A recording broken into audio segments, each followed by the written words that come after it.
Good afternoon. How are you? Well, I'm out walking a little earlier, so I shouldn't run up against dusk or darkness.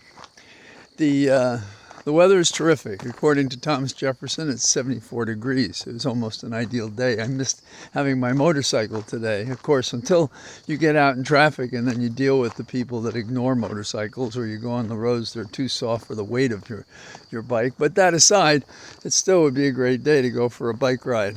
Let's see, the humidity's 30%, and the speed of the wind, they say, is 4. And of course, today I don't feel any wind at all. There are several themes that cross my mind as we approach the November 5th election. We all know the type who upturns a chessboard when they're losing. It doesn't happen often because most of us, if we play a game that has rules, we abide by them because that's the challenge, that's the fun in it, right? But for some people who are egomaniacal, who have a huge husk vacuum within them, screaming for attention because they're so uncertain of who they are and they are only what fiction they make of themselves, they would upturn a chessboard, I think. Now, this is not isolated to those who do badly. I was always fascinated by Alexander, and Aristotle said that he wished he'd had more time to teach his most illustrious student because he thinks he would have helped him more. And one of the examples of this, and there are many, is the Gordian knot, which challenged anybody to unravel it. And Alexander, instead of unraveling it, took out his sword and chopped it, hacked at the sword. There are difficult problems that don't lend themselves to such demonstrations. I mean, the metaphor of hacking a Gordian knot is not a good image that we would carry over into what we would think was an enlightened governing agent, president, chief executive, whatever you want to call them. And there are problems that don't lend themselves to easy solutions. Now, let me talk about a specific case that, if not dominating, is a major factor in this election. When I was on the Hill, I observed that when it came to questions of immigration and race, that both sides of the Hill, both parties, argued about these problems. But they did it to raise campaign money, because then they would stop and do nothing. So they decided to do nothing. That's why it is so important that, and so dramatic, that when there was an agreement on the Hill in which both sides gave something to get a solution, particularly about the border, Trump leaned on the Republicans and encouraged them not to reach an agreement because he wanted it to be his main issue during the campaign. Now, look at those colors behind me. Aren't they amazing? Sorry for the interruption, but this interruption has been brought to you by Mother Nature. He said his main issue was immigration.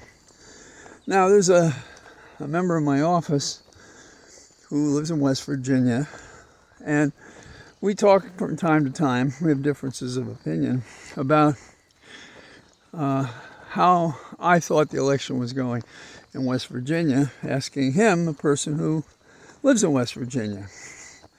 And he said the most important issue is immigration.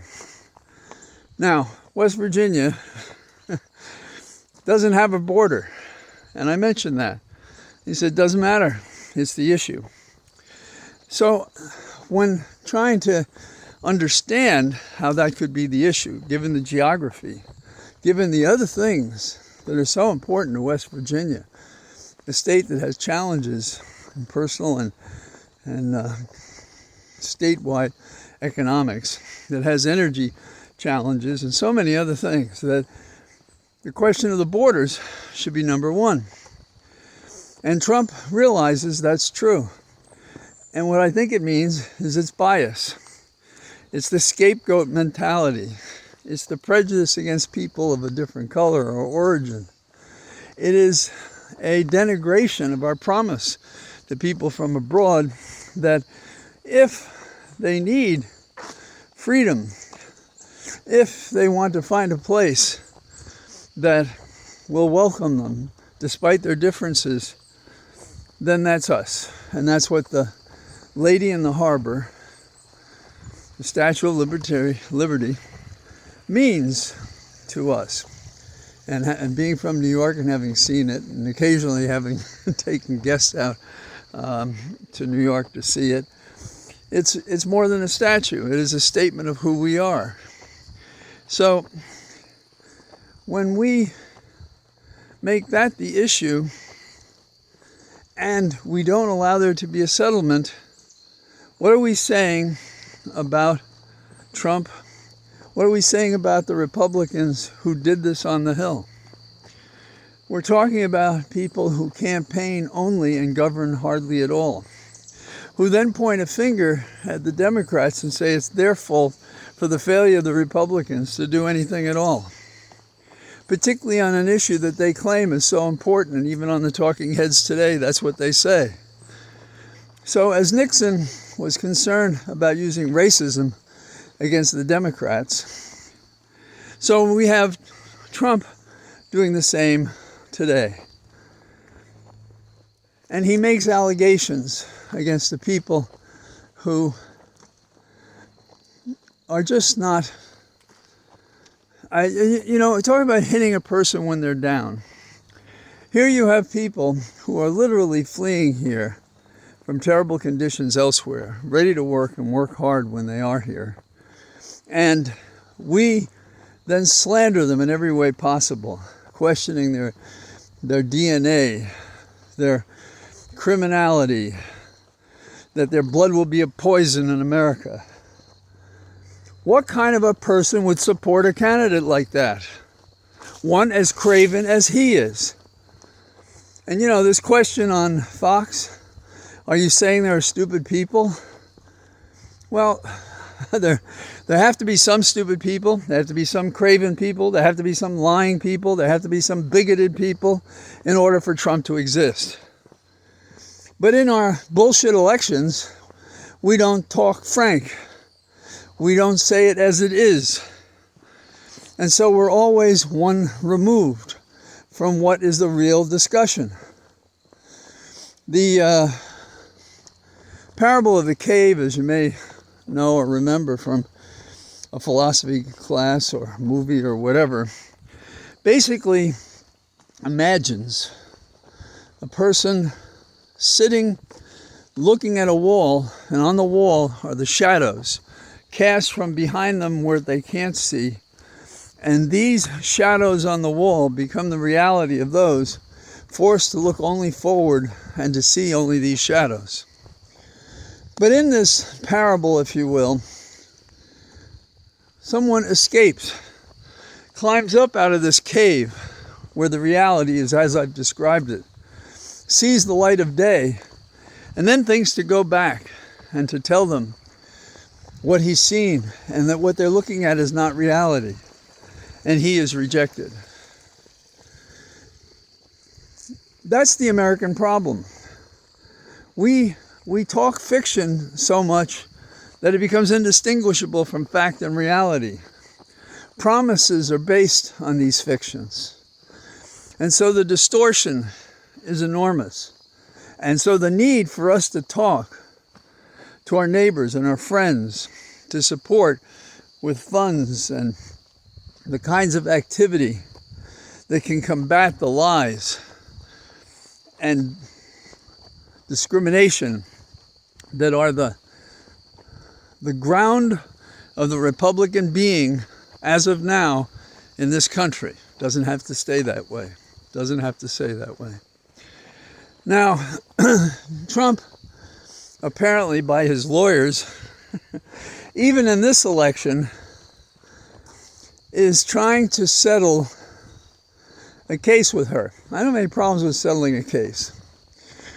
Now, settling a case would be something like she owes him money for one case that she brought. And there have been discussions about what would settle that.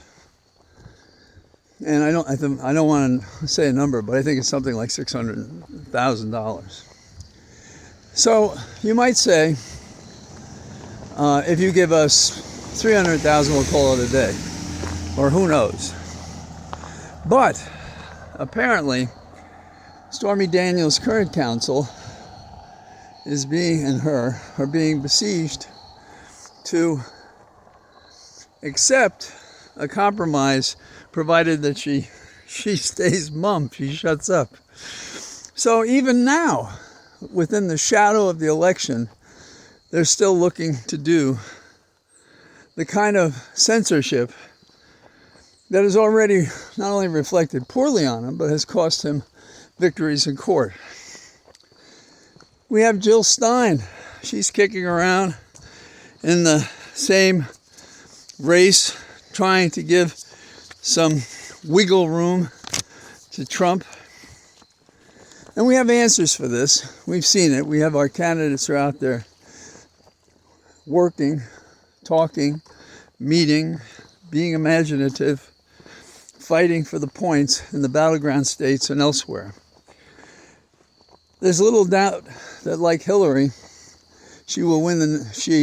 Kamala will win the national vote. The question is, will we win the electoral vote, that distortive, non-democratic, non-representational, old agreement we made in order to make this nation in the first place? The sins of the creation of our country, slavery, given more than one vote to individual states so that they could feel that they had a piece of the action. This comes to roost in this election, as it will in the future. And what is the solution to it? The solution is we have to get more votes than the other guy. That's it. That's the whole thing. Now, Kamala has raised a fortune, but there's a super PAC, Future Forward, which has raised $700 million for ads of every sort. Isn't that amazing? And hopefully they'll get 100 million more for a ground game on election day. And I think that may happen. What's the other news? Well, there's strange things going on, but I'm thinking more of the war, which is an underlying question of our world relations, looking outside the craziness that is Trump and his bid to be elected. And it is that Zelensky has apparently struck a key arms factory inside Russia, deep inside of Russia. I don't know what that means.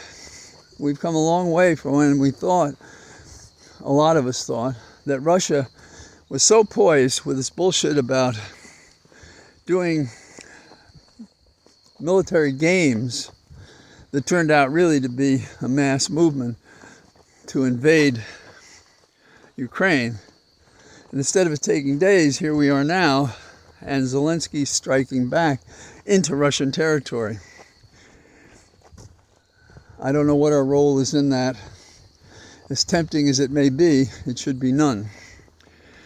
And then there's the cognitive dissonance, if you will, about that other conflict in the Middle East, that is Israel against Hamas in the Gaza Strip, Lebanon, Iran, etc.